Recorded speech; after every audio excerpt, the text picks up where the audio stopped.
আপনি কি সাহস করবেন ভারতের সবচেয়ে ভয়ঙ্কর হন্টেড রেল স্টেশনে একা দাঁড়াতে? হ্যালো সবাই, এটা আমার প্রথম ভিডিও, আর আজ আমি আপনাদের নিয়ে যাচ্ছি এক রহস্যময় জায়গায়। এই জায়গাটা শুধু একটা স্টেশন না, এখানে লুকিয়ে আছে ভয়, গুজব আর অজানা ইতিহাস। এটাই বেগুনকোদার রেল স্টেশন, যেটা একসময় ভূতের স্টেশন নামে পরিচিত ছিল। এই গল্পটা এমন একটা রেলওয়ে স্টেশনের যেখানে মোটামুটি 4260টা ট্রেনও থামে নাই। যদিও ওই স্টেশন দিয়ে অনেক ট্রেন গিয়েছে, কারণ এটা কলকাতা আর ঝাড়খণ্ডকে যুক্ত করার একটা প্রধান রেল লাইন ছিল। কিন্তু যেদিনই ট্রেন ওই স্টেশনের কাছে আসতো, তখন ট্রেন থামানো তো দূরের কথা, ট্রেনের গতি কমানো পর্যন্ত হতো না, তেজ হয়ে যায়।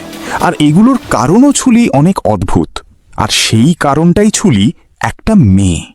স্টেশনটা মানুষের সুবিধার জন্য বানানো হয়েছিল, আর পুরো স্টেশনটা এক মেয়ে কাবু করে ফেলল। এই গল্পটা পশ্চিমবঙ্গের। বাংলার রাজধানী কলকাতা থেকে প্রায় 250 কিলোমিটার দূরে পুরুলিয়া জেলা আছে, যা নিজেই একটা পরিচিত জায়গা। কিন্তু আজকের গল্পটা সেই পুরুলিয়া জেলার এক গ্রাম বেগুনকোড়ালের, যেটা পূর্বলীপাড়া শহর থেকে প্রায় 35 থেকে 40 কিলোমিটার দূরে। এটা 1968 সালের আশেপাশের ঘটনা। তখন বেগুনকোড়ালে কোনো রেলওয়ে স্টেশন ছিল না। রেল লাইন তো ছিলই, কিন্তু স্টেশন অনেক দূরে ছিল, তাই মানুষদের ট্রেনে ধরতে 25-30 কিলোমিটার দূরে যেতে হতো, অথবা পুরুলিয়ায় গিয়ে ট্রেন ধরতে হতো। তাই বেগুনকে ড্রপস গ্রামের আশেপাশের মানুষদের অনেক সমস্যা হতো।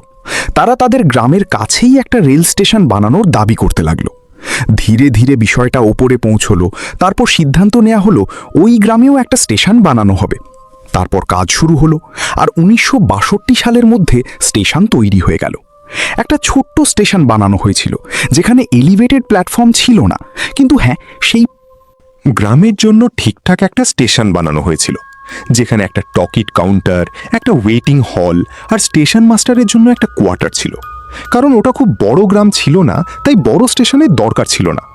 তারপর 1962 সালে এই রেলওয়ে স্টেশন চালু করা হয়।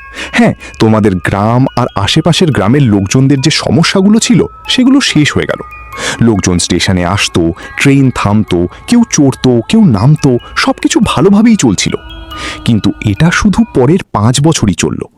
1968 সালে মোহন নামে এক স্টেশন মাস্টার ওখানে পোস্টিং পাইছিলেন, আর সরকারি কোয়ার্টারে থাকতেন। একদিন সন্ধ্যায় হঠাৎ দেখলেন টুইটারে একটা মেয়ে ট্রেনের সাথেই দৌড়াচ্ছে। দেখে পাত্তা দিলেন না, ভাবলেন হয়তো ট্রেন ধরতে দৌড়াচ্ছে। পরের সন্ধ্যায় আবারও ওই মেয়েটাকে ট্রেনের সাথেই দৌড়াতে দেখলেন। একটু অদ্ভুত লাগলা, কারণ মেয়েটা দৌড়াচ্ছিল কিন্তু ট্রেনে চড়ছিল না। এটারও পাত্তা দিলেন না, মনে করলেন হয়তো কেউ মজা করছে। হয়তো তার পরের শ্যামে আবার ওই ছোড়েটাকে দেখেছিল তারা। কিন্তু এবার তারা চমকে গিয়েছিল, কারণ তারা দেখল ওই মেয়েটা এমন প্রস্তুতে দৌড়াচ্ছে যে ট্রেনকেও ছাড়িয়ে গেল। পরের দিন তারা এই কথা স্টেশনের সব কর্মচারীদের সঙ্গে শেয়ার করলো। তখন সবাই বলল এটা ওর অহংকার। পরের সকালে তারা সারা দিন স্টেশনে ওই মেয়েটাকে খুঁজে ফিরল, কিন্তু কানো মেয়েকে এমন দেখতে পেল না। কিন্তু যতক্ষণ রাত নামলো আর ট্রেন এসে প্ল্যাটফর্মে এসে পৌঁছালো, তখন আবারও ওই মেয়েটাকে দেখতে পেল তারা। আর এবারও ওই মেয়েটা দৌড়ে দৌড়ে ট্রেনকে পিছনে ফেলে দিল। পাটির ওপর দৌড়তে লাগলো, মানে সে ইঞ্জিনের সামনে পেছনে পাটির ওপর দৌড়াচ্ছিল, ট্রেন তার পিছনে পিছনে আসছিল। এটা দেখে স্টেশন মাস্টার মোহন খুবই ঘাবড়ে গেলেন। তিনি আবার সবাইকে বললেন, কিন্তু তবুও কেউ বিশ্বাস করল না। তারপর স্টেশন মাস্টার অসুস্থ হয়ে পড়লেন এবং কয়েকদিনের মধ্যে মারা গেলেন। এখান থেকে এই কথা লোকজনের মধ্যে ছড়িয়ে পড়ল। তবুও সবকিছু চলতেই থাকলো। তারপর দ্বিতীয় স্টেশন মাস্টার এলেন। তিনি একই কথা সবাইকে বললেন। তিনি বললেন, যতক্ষণ পর্যন্ত কোনো ট্রেনে আসে না, ততক্ষণ মেয়েটি দেখা যায় না। কিন্তু ট্রেন আসার সঙ্গে সঙ্গে সে হঠাৎ তার সঙ্গে দৌড়াতে থাকে। তখন ট্রেন থেকে দৈনিক যেত, তো কখনো রেল লাইনে দৌড়াতো। আর কারণ সে তার আগে থাকা স্টেশন মাস্টার মোহনের গল্পও শুনেছিল, তাই সেখান থেকে পালিয়ে যায় আর আর ফিরে আসে না। বলে তার পোস্টিং কোথাও অন্যত্র করে দেওয়া হোক। তারপর আবার তৃতীয় স্টেশন মাস্টার আসে। কিছুদিন পর সঙ্গেও ওই জায়গা ছেড়ে চলে যায়। বলে তার পোস্টিং পুরো ভারতবর্ষে যেখানেই করা হোক সে চলে যাবে, কিন্তু সে আর কখনো বেঙ্গনের ওই রেল স্টেশনেই ফিরবে না। যখন এই কথা পুরো বেঙ্গন শহরে ছড়িয়ে পড়ে, তখন স্টেশনে কেউই আর ভূত কোনো মেয়েটা হলে ধীরে ধীরে করেই মানুষ স্টেশনে আসা ছেড়ে দিয়েছে, আর এক এক করে স্টেশনের বাকি কর্মচারীরাও সেখান থেকে চলে গেছে। দিনের আলোতে তবুও কেউ কেউ সেখানে পৌঁছে যেত, কিন্তু সন্ধ্যায় কেউ ভুলেও স্টেশনের দিকে মুখ করে না। ওই গ্রামের অনেক চাক্ষুষদর্শী বলছেন যে তারা অনেকবার ওই স্টেশনে ওই মেয়েটাকে দেখেছে, অনেকবার তাকে রেল পাটির ওপরে ট্রেনের সামনে দৌড়তে দেখেছে, অনেকবার তাকে রেল পাটির আর প্ল্যাটফর্মে নাচতে দেখেছে। আর অনেকেই বলেছেন যে বেগুনে ডালে রেলওয়ে স্টেশনের কাছে একটা গাছ আছে, সেই গাছে অনেকেই সেই মেয়েটাকে দেখেছে। তারপর যখন এই খবর রেলওয়ের উচ্চ পদস্থ কর্তৃপক্ষের কাছে পৌঁছলো আর কলকাতাও পৌঁছলো, তখন তারা চেষ্টা করলো কেউ যেন ওই স্টেশনে যায়, কিন্তু কেউ রাজি হলো না ওই স্টেশনে কাজ করতে। সবাই বলল আমরা চাকরি ছেড়ে দেব, কিন্তু ওই স্টেশনে কাজ করব না। রেলওয়ের কেউ ওই স্টেশনে কাজ করতে গেল না। তবু ট্রেন আসতো আর যাতায়াত হতো না। কেউ স্টেশনে নামতো না, কেউ স্টেশনে চড়তো না। গ্রামের লোকেরা আবার অনেক কিলোমিটার দূরের অন্য রেলওয়ে স্টেশনে যেতে শুরু করল। এখন স্টেশনে আসা বন্ধ করে দিয়েছে। আর যখন স্টেশন মাস্টার নাই, সিগন্যাল ম্যান নাই, টিকিট কালেক্টর নাই, টিকিট কাউন্টারে কেউ নেই, এবং যাদের জন্য স্টেশন বানানো হয়েছিল তারা তো আরও নাই, তখন শেষমেশ বাধ্য হয়ে রেলওয়ে সিদ্ধান্ত নেয় স্টেশন বন্ধ করে দিতে। এখন সেখানে কোনো ট্রেন থামবে না, কারণ ট্রেন থামানোর জন্য সিগন্যাল দেওয়ার জন্য ম্যান পাওয়ার দরকার ছিল, কিন্তু কেউ সে দায়িত্ব নিতে চায় না। প্রস্তুত ছিল না বলে 1968 সালে স্টেশন খোলার 5 বছর পরই সেই স্টেশন বন্ধ করে দেওয়া হয় এবং বেগুনকোটা রেলওয়ে স্টেশনে ট্রেন থামানোর ব্যবস্থা বন্ধ হয়ে যায়। ধীরে ধীরে সেই স্টেশন পুরো ফাঁকা হয়ে পড়ে, আর তারপর রেলওয়ে অফিসিয়ালি ওই স্টেশনকে তাদের রেকর্ড বুকেই ভুতুড়ে রেলওয়ে স্টেশন হিসেবে ঘোষণা করে, কারণ তারা লিখতে চেয়েছিল কেন কেউ ওই স্টেশনে কাজ করতে চায় না। সেই কারণ হিসেবে একটা মেয়ের ভাঁতের কথা লেখা হয়েছিল, যে ভূত ট্রেনের সাথে দৌড়ায়, রেল লাইনে দৌড়ায় আর নাচে। এটা কোনো কল্পকাহিনী ছিল না, বরং সত্যি ঘটনা ছিল। ভারতীয় রেলের অফিসিয়াল রেকর্ড আছে। তারপর 5 বছর কেটেছে, 10 বছর কেটেছে, কিন্তু ওই স্টেশন চালু হয়নি। এর মধ্যে অনেক সরকার মন্ত্রীরাও ওই স্টেশন নিয়েই বক্তব্য দিয়েছেন। আর সেই এলাকায় একজন লোকাল এমএলএ আছেন, যাদের বিধানসভা এলাকা স্টেশন আর গুরগাঁওয়ের মধ্যে পড়ে। তিনি নিজেই স্বীকার করেছেন যে বেগিংসোডা রেলওয়ে স্টেশনে একটা মেয়ের ছায়া আছে, আর এটাকে বন্ধ করাই ভালো, কারণ ওই মেয়েটাকে দেখার পর অনেকেই অসুস্থ হয়ে গেছেন। এমনকি তখন ঝাড়খণ্ডের ডেপুটি সিএম সুখবীর মাইও, যাদের সঙ্গে সম্পর্ক খুবই ভালো ছিল, তখনই ওই কথাটা মেনে নিয়েছেন। রেকর্ডে বলা হয়েছিল যে স্টেশনে একটা মেয়ের ভূত আছে। তখন যখন সরকার আর সরকারের অফিসারের মধ্যে আমি আপনাদের একসেপ্টে করেই ফেলেছিলাম, তখন সাধারণ মানুষ এটা থেকে কিভাবে বাঁচতে পারত?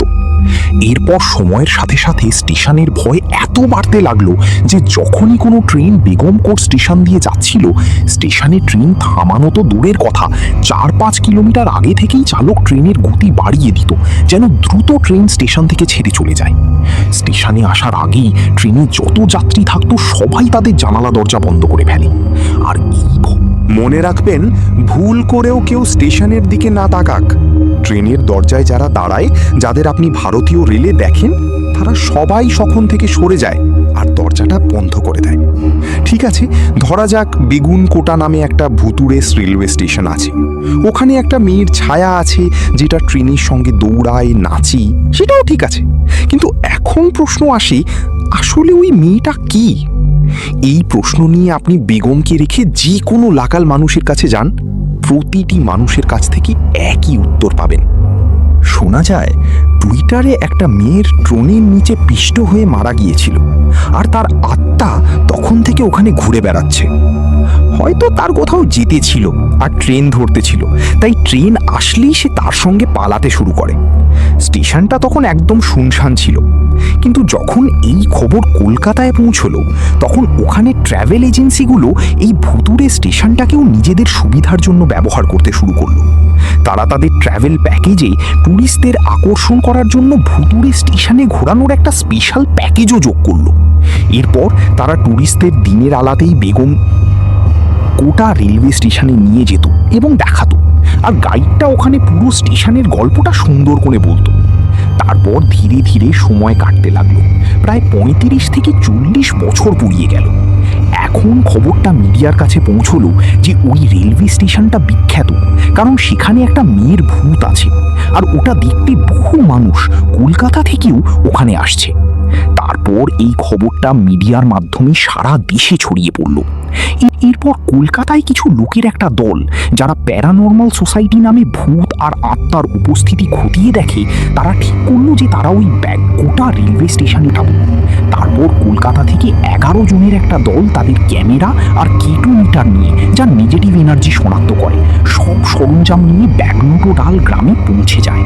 তারপর তারা দিনের বেলা ওই গ্রামের মানুষদের সঙ্গে কথা বলে, কিন্তু গ্রামের প্রত্যেকেই তাদের এই সিদ্ধান্তের বিরুদ্ধে ছিল। যে যার সঙ্গে কথা বলল, সবাই একই কথা বলল, সন্ধ্যা হওয়ার আগে এখান থেকে ফিরে যাও, আর অন্ধকারে স্টেশনে যাওয়া একদম ভুল করিস না, না হলে মার খেতে হবে। কিন্তু এই দল ঠিক করে এসেছিল যে আজ রাতটা বেকিং সোডা দিয়ে রেলওয়ে স্টেশনে কাটাবো। ওই রাতটা কেটে যায় আর দলটা সেখানে পৌঁছে যায়। তারা সারা রাত স্টেশনের প্ল্যাটফর্মে দাঁড়িয়ে থাকে, ডাক্তারের কাছে আর ওই গাছের কাছে চেক করে যে কেউ তো দেখা যায় কিনা।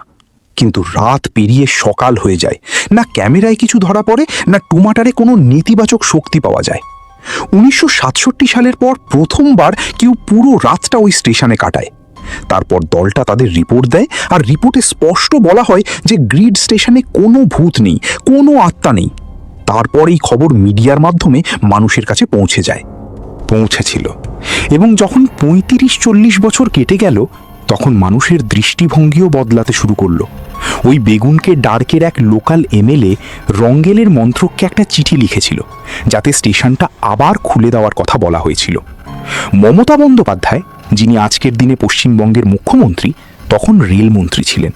কারণ এটা তাদের রাজ্যের ব্যাপার ছিল, তাই তিনি এই ব্যাপারে উদ্যোগ নেন। তারপর তার নির্দেশে লোকজন এখানে পোস্টিং পায়, পরিষ্কার পরিচ্ছন্নতা করা হয় এবং সময়সূচি তৈরি করা হয়। আর 42 বছর পর প্রথমবারের মতো সেপ্টেম্বর 2009 সালে প্রায় সকাল 11টার দিকে হাটিয়া খড়গপুর ট্রেন চলাচল শুরু হয়। প্যাসেঞ্জার ট্রেন থামে, কেউ নামেন, কেউ চড়েন। তারপর ধীরে ধীরে আরও অনেকেই সাহস করে সেখানে আসতে লাগলো, আর সব কিছু ঠিকই চলতে লাগলো। কিন্তু আজও শুধু দিনের আলোতেই সেখানে ট্রেন থামে।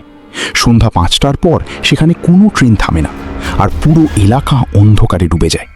সন্ধ্যা 5টার পর কেউ স্টেশনে আসে না। 5টা বাজলেই রেলের সব স্টাফও স্টেশন ছেড়ে চলে যায়।